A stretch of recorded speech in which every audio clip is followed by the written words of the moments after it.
तो दोस्तों आज हो गया 9 नवंबर 2022 यूपी समेत देश दुनिया के सभी ताज़ा बड़ी खबरें लेके आए हैं सिर्फ आपके लिए। फॉरवर्ड खबर शुरू करते हैं। उससे पहले चैनल को अब तक सब्सक्राइब ना किया हो तो फॉरवर्ड चैनल को सब्सक्राइब कर दें, लाइक कर दें, शेयर कर दें ताकि इसी तरह की खबर आप हर रोज़ देख सकें। चलिए शुरू करते हैं आज की पहली बड़ी खबर।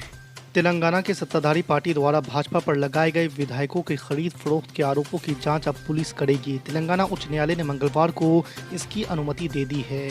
यानी अब तेलंगाना पुलिस मुख्यमंत्री के चंद्रशेखर राव की पार्टी टीआरएस के आरोपों की जांच जारी रख सकती है। पार्टी ने आरोप लगाया था कि उनके 4 विधायकों से पाला बदलने के लिए संपर्क किया गया था। नोटबंदी के 6 साल पूरे होने के मौके पर कांग्रेस सांसद राहुल गांधी ने प्रधानमंत्री नरेंद्र मोदी पर तंज कसा है। कांग्रेस नेता ने मंगलवार को नोटबंदी को लेकर प्रधानमंत्री नरेंद्र मोदी पर निशाना साधते हुए कहा कि ये 2-3 अरबपति दोस्तों को फायदा पहुंचाने के लिए किया गया था।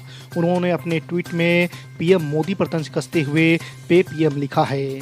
आपको बता दें कि प्रधानमंत्री नरेंद्र मोदी ने 8 नवंबर 2016 को अर्थव्यवस्था में भ्रष्टाचार और काले धन की समस्याओं को दूर करने के उद्देश्य से 500 और 1000 रुपए के नोटों को चलन से बाहर कर दिया था। जम्मू कश्मीर में आतंकवाद से पीड़ित परिवारों को राहत देते हुए गृह मंत्रालय ने बड़ा फैसला लिया है। अब केंद्र शासित प्रदेश के सरकारी कॉलेजों में एमबीबीएस और बीडीएस जैसे मेडिकल कोर्सेज में एडमिशन के लिए आतंकवाद से पीड़ित परिवारों के बच्चों को आरक्षण दिया जाएगा। आपको बता दें कि ये फैसला फिलहाल एकेडमिक वर्ष 2022-23 के लिए लागू रहेगा। सामान्य वर्ग के गरीबों को मिलने वाले 10% आरक्षण पर सुप्रीम कोर्ट की मोहर के बाद भी इस पर राजनीतिक घमासान थमता नहीं दिख रहा है। खास तौर पर दक्षिण भारत के राज्य तमिलनाडु में ये बड़ा मुद्दा बन सकता है। राज्य के मुख्यमंत्री एमके स्टालिन ने ईडब्ल्यूएस आरक्षण का विरोध किया है और इसे 100 साल की सामाजिक न्याय की यात्रा को झटका बताया है। अब उन्होंने इसके खिलाफ रणनीति बनाने के लिए 12 नवंबर को राज्य के सभी दलों की बैठक बुलाई है। इस मीटिंग में उच्चतम न्यायालय के फैसले के खिलाफ अगले कदम पर विचार किया जाएगा।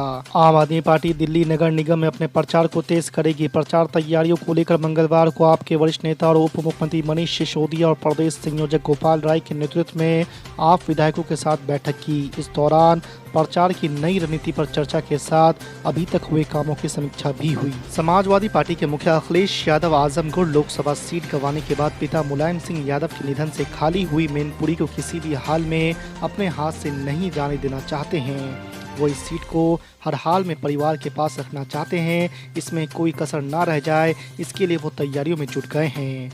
आपको बता दें कि मंगलवार सुबह अखिलेश यादव ने पार्टी के खास लोगों से मुलाकात की और मैनपुरी लोकसभा उपचुनाव को लेकर रणनीति तैयार की। बिहार में विधायकों, पूर्व विधायकों, विधान पार्षदों और पूर्व विधान पार्षदों को मिलने वाले वेतन भत्ता और पेंशन आदि की सुविधा में बढ़ोतरी की गई है। मुख्यमंत्री नीतीश कुमार की अध्यक्षता में मंगलवार को हुई राज्य कैबिनेट की बैठक में इससे संबंधित प्रस्ताव को मंजूरी दे दी गई है। मिली जानकारी के अनुसार वृद्धि होने के बाद विधायकों और विधान पार्षदों को कुल मिलाकर करीब 25,000 रुपये महीने का फायदा होगा। आपको बता दें कि विधायकों को सालाना 4 लाख का रेलवे कूपन मिलेगा। साथ ही वाहन खरीदने के लिए 25 लाख तक का लोन भी इन्हें दिया जाएगा। असदुद्दीन ओवैसी बिहार के डिप्टी सीएम तेजस्वी यादव के लिए हमेशा का सिर दर्द बन गए हैं। असदुद्दीन ओवैसी की पार्टी एमआईएम का प्रभाव पहले बिहार के सीमांचल क्षेत्र तक ही सीमित थी, मगर अब उसने अन्य इलाकों में भी अपनी जड़ें जमाना शुरू कर दिया है। इससे राष्ट्रीय जनता दल की चिंता बढ़ गई है। आपको बता दें कि हाल ही में गोपालगंज में हुए उपचुनाव में एमआईएम के कैंडिडेट ने 12,000 से ज़्यादा वोट हासिल किए, जबकि आरजेडी की हार का अंतर 1800 से भी कम रहा। उत्तर प्रदेश की गोला गोकर्णनाथ सीट पर भारतीय जनता पार्टी के उम्मीदवार अमन गिरी की जीत के बाद किसान नेता राकेश टिकैत ने भारतीय जनता पार्टी पर हमला बोला है। बिना भारतीय जनता पार्टी का नाम लिए हुए राकेश टिकैत ने कहा है कि चुनाव आयोग से लेकर कोर्ट कचहरी तक उन्हीं के हैं।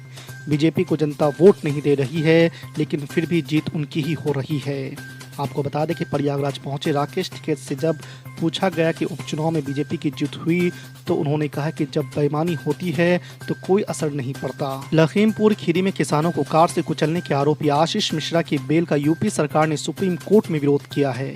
राज्य सरकार ने अदालत में लखीमपुर खीरी में हुई हिंसा को गंभीर अपराध करार दिया है। सरकार की ओर से अदालत में कहा गया है कि जब तक इस मामले में ट्रायल पूरा नहीं होता तब तक आशीष मिश्रा को बेल पर जेल से रिहा न किया जाए। आपको बता दें कि आशीष मिश्रा केंद्रीय गृह राज्य मंत्री अजय मिश्रा टेनी के बेटे हैं। आर्थिक रूप से कमजोर वर्ग के लोगों को मिलने वाले ईडब्ल्यूएस कोटे पर सुप्रीम कोर्ट ने अहम फैसला सुनाया है। अदालत ने इस 10% आरक्षण को वैध करार दिया है। आपको बता दें कि जस्टिस दिनेश माहेश्वरी ने ईडब्ल्यूएस आरक्षण को सही करार दिया। उन्होंने कहा है कि यह कोटा संविधान के मूलभूत सिद्धांतों और भावना का उल्लंघन नहीं करता है। भाजपा विधायक शुभेंदु अधिकारी ने बंगाल में बढ़ते डेंगू मामलों को लेकर केंद्रीय स्वास्थ्य मंत्री मनसुख मांडविया को पत्र लिखा है। इसके जरिए उन्होंने केंद्र से राज्य में डॉक्टरों की टीम भेजने की अपील की है ताकि राज्य सरकार को गाइड किया जा सके और लोगों की राहत मिले। उन्होंने कहा कि पश्चिम बंगाल में इन दिनों हेल्थ इमरजेंसी की हालत है। शुभेंदु अधिकारी ने ट्वीट करके कहा कि पश्चिम बंगाल में डेंगू का हालत कंट्रोल से बाहर जा चुका है। आबकारी नीति मामले में दिल्ली के उप मुख्यमंत्री मनीष सिसोदिया की मुश्किलें बढ़ सकती है। उनका कथित सहयोगी आरोपी दिनेश अरोड़ा सरकारी गवाह बन सकता है। दिनेश अरोड़ा ने सोमवार को कहा है कि वो मामले में सरकारी गवाह बनने पर सहमत है और अपनी भूमिका के बारे में सही जानकारियां देने को तैयार है। उसने बताया है कि मैंने सीबीआई जांच में भी सहयोग किया है और जांच अधिकारी के सामने सही बयान दिए हैं। आजम खान के परिवार को एक के बाद एक झटका लग रहा है। पहले पिता आजम खान और माता तंजीन समेत अब्दुल्ला खुद जेल में रहे, फिर सपा नेता आजम खान की विधायकी चली गई। अब अब्दुल्ला आजम से रिकवरी की तैयारी की जा रही है।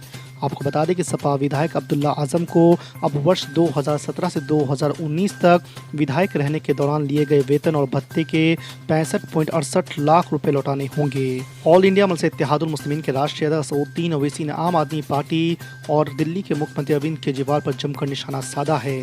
आम आदमी पार्टी को छोटा रिचार्ज बोलते हुए असदुद्दीन ओवैसी ने कहा कि केजरीवाल ने कोविड काल के दौरान तबलीगी जमात के बारे में कई भ्रांतियां फैलाई थी। आपको बता दें गुजरात विधानसभा चुनाव में प्रचार के लिए अहमदाबाद पहुंचे असदुद्दीन ओवैसी ने कहा है कि आपने तबलीगी जमात पर कोरोना संक्रमण को फैलाने का आरोप लगाया था, जो बिल्कुल झूठ साबित हुआ। उत्तर प्रदेश, बिहार, हरियाणा, महाराष्ट्र, तेलंगाना और उड़ीसा में कुल 7 विधानसभा सीटों पर हुए उपचुनाव में भारतीय जनता पार्टी का दबदबा कायम रहा है। भारतीय जनता पार्टी ने 7 में से 4 सीटों पर जीत दर्ज की है, जबकि एक शिवसेना, एक राजद और एक सीट टीआरएस के खाते में आ गई है।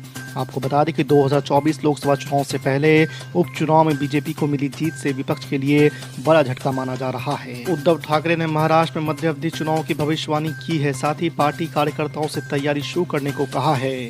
आपको बता दें कि शनिवार को पार्टी मुख्यालय सेना भवन में पदाधिकारियों की बैठक के दौरान उद्धव ठाकरे ने ये बात कही है। उद्धव ठाकरे ने कहा है कि महाराष्ट्र में राजनीतिक उठापटक इस बात का संकेत दे रहे हैं कि राज्य में 2024 से पहले विधानसभा चुनाव हो सकते हैं।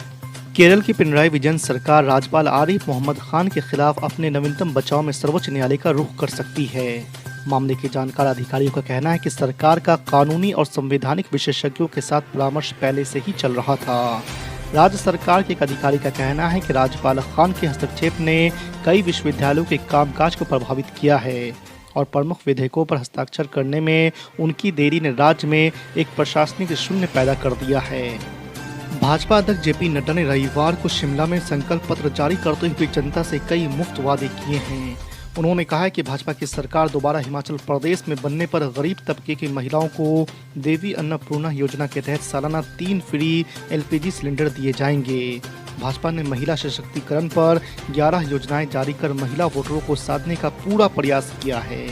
मुख्यमंत्री शगुन योजना की रकम 31,000 से बढ़ाते हुए 51,000 रुपए करने की भी घोषणा की गई है।